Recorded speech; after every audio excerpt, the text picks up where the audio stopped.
Hello Jet Setters, welcome back to Press Start Living. Today, we are comparing cultural taboos from the USA with Japan. Do American taboos apply in Japan? Let's look at immersion taboos and see what would happen to you made these mistakes there. Let's get into it.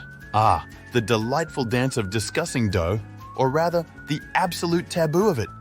In the US, asking someone about their salary or financial details is like asking, "So how much do you weigh?" It's the kind of question that makes eyebrows hit hairlines and silence awkwardly descend upon the room. Picture this. You're at a casual office gathering sipping on your drink when suddenly someone blurts out, "So how much do you rake in annually?" Cue the crickets and perhaps the sound of one lone soul choking on their cocktail olive. It's not just a faux pas, it's a full-on party pause button. Now let's jet over to Japan where this question isn't just awkward, it's practically scandalous. Imagine you're at a serene Japanese tea ceremony. Everything is tranquil. The tea is just about to be served and someone drops the salary question. Well, you might as well have slapped the tea out of the host's hand. In Japan, where the fabric of society is woven with threads of harmony and non-confrontation, prying into personal finances is a surefire way to fray those threads. It's not just about privacy. It's about respecting the unspoken societal agreement to keep personal things personal. So, whether you're in the bustling cities of the US or the serene landscapes of Japan, it's best to steer clear of the salary question. The classic dinner table setup in the US. You've got your roasted chicken, the mashed potatoes, and just when you thought it was safe, someone decides to serve up a hot plate of political opinions. It's like adding a splash of lemon to milk. You just know it's going to curdle. Bringing up religion or politics at the dinner table is often the fastest way to turn a feast into the Cold War.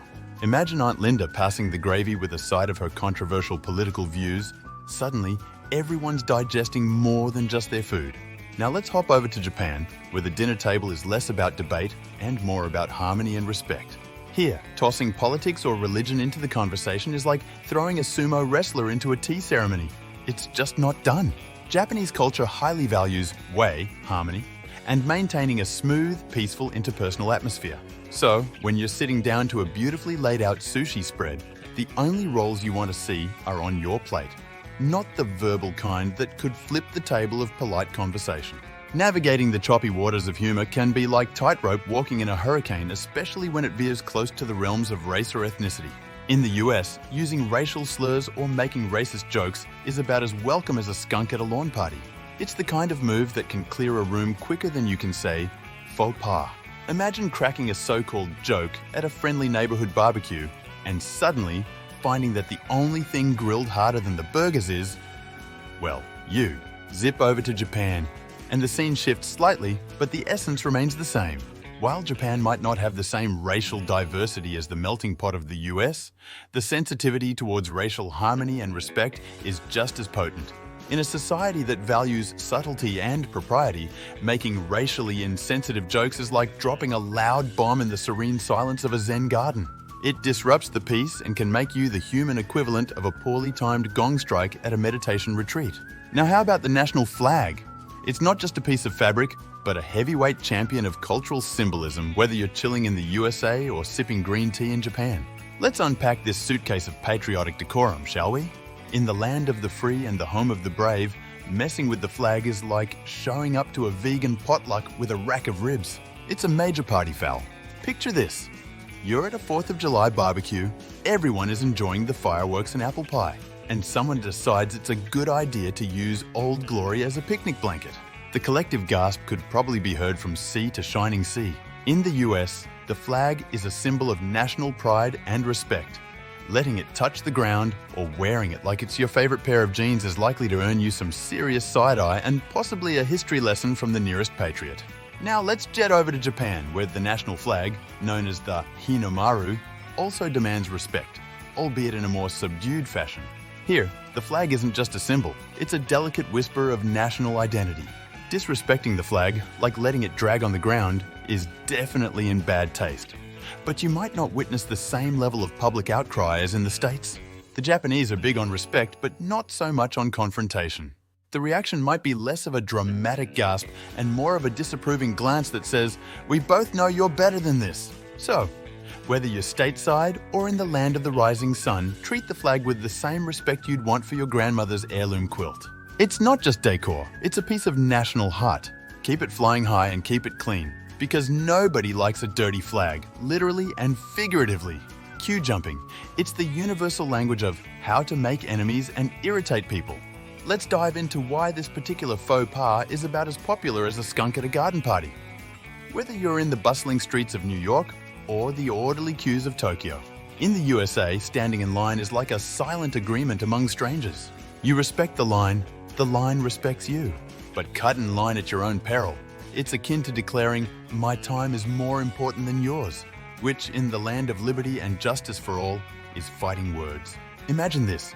You're at a crowded coffee shop eyeing that last tantalizing donut.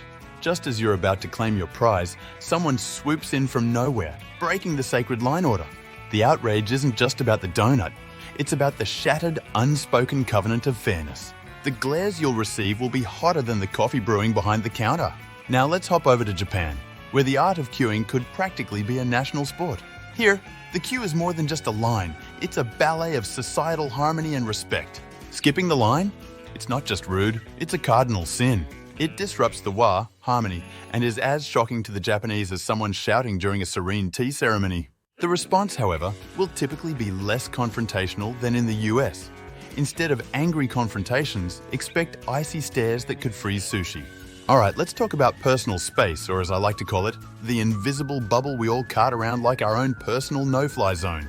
Whether you're navigating the sidewalks of New York or maneuvering through Tokyo's bustling train stations, understanding the do's and don'ts of human proximity could save you from more awkward moments than a surprise family reunion on a reality TV show. In the USA, personal space is like your own personal slice of real estate. Invade it without an invitation, and you're likely to get the kind of look reserved for double dippers at parties. Imagine you're at a crowded concert. There's unwritten concert etiquette that says, enjoy the music, but keep your elbows to yourself.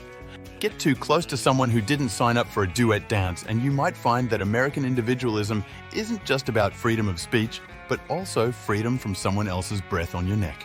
Now let's jet over to Japan, where personal space isn't just appreciated, it's an art form. In a country where the population is dense and the living spaces can be snug, the concept of personal space runs deeper than a Tokyo subway line.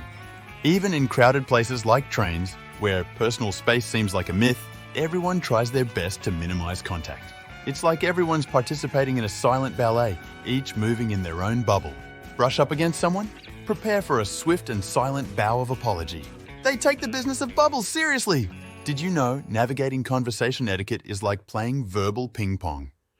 You have to know when to serve, when to volley, and most importantly, when to wait for the ball to come back to your side of the table. Let's talk about why cutting someone off mid-sentence is about as welcome as a cell phone ringing in the middle of a wedding vow, whether you're sipping coffee in the USA or green tea in Japan. In the USA, conversations are often a lively exchange of ideas akin to a jazz improvisation.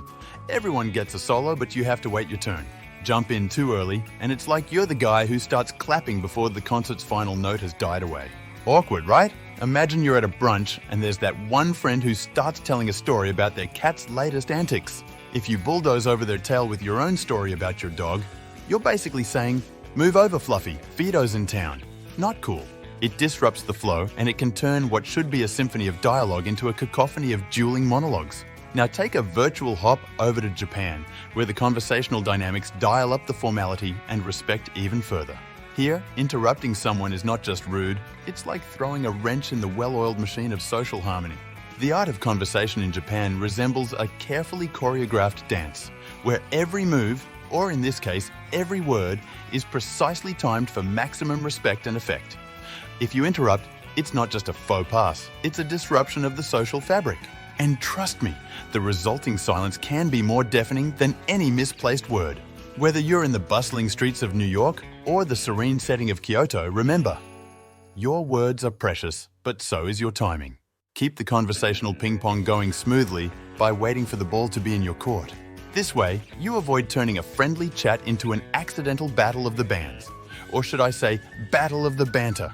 Crashing a party? Cool if you're a teen movie hero. Crashing a party empty-handed? As cool as a sunburn at the beach. Let's unpack why showing up without a little something in your hands is the social equivalent of forgetting your pants in both the USA and Japan. In the USA, if you're invited over for dinner or a shindig, remember this. Your host didn't just throw pizza rolls in the oven and call it a day.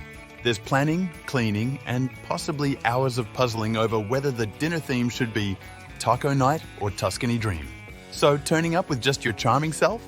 That's like saying, thanks for the invite, I brought extra appetite. A no-go, folks. Whether it's a bottle of wine, some funky flowers, or even gourmet cupcakes, these are your entry tickets, not just niceties. Think of it as your contribution to the feast or festivity, a small but mighty gesture saying, I appreciate the invite and your wiped clean countertops. Now let's teleport to Japan, where the concept of gift-giving turns from nicety to necessity. Here, omiyage, gift-giving, isn't just a practice, it's an art form wrapped in layers of tradition and etiquette. Visiting someone's home? Returning from a trip? You better have something more than your stories packed. This could be local treats, a handcrafted item, or something that says, I thought of you while I was away from you. Not bringing a gift in Japan is like skipping the bow, it's just not done. It's a critical part of maintaining harmony and respect, key ingredients in the social recipe book of Japan. So whether you're party hopping in the land of stars and stripes, or the land of the rising sun, remember, never show up empty-handed. Alright, you cultural savvy go-getters, let's wrap this up with a bow on top. Because we know now not to arrive at any party or cultural discussion empty-handed, don't we? Whether you're dodging the side eyes at a US dinner party for forgetting the wine, or navigating the intricate gift-giving etiquette of Japan, it's clear that knowing your cultural do's and don'ts is as crucial as knowing the difference between sushi and sashimi. So, how do you keep from making a faux pas that could land you in the social deep freeze? Easy. You keep yourself armed with knowledge, charming anecdotes, and a little help from your friends at Press Start Living. Whether you're a globe-trotting diplomat or just trying to impress at the international potluck, we've got your back with all the cultural cheat codes you need. Don't be the one who shows up to the party of global awareness unprepared. Subscribe to Press Start Living and be the guest with the best stories, the right gestures, and yes, the perfect omiyage. Hit that subscribe button. Think of it as the perfect host gift to us, and we promise to keep the insights coming, no strings attached, except for the pretty ones on gift boxes. Subscribe to Press Start Living because life's too short to be the only one at the party who didn't know you shouldn't bring shoes as a breakup gift. Join us and let's start living the culturally savvy way.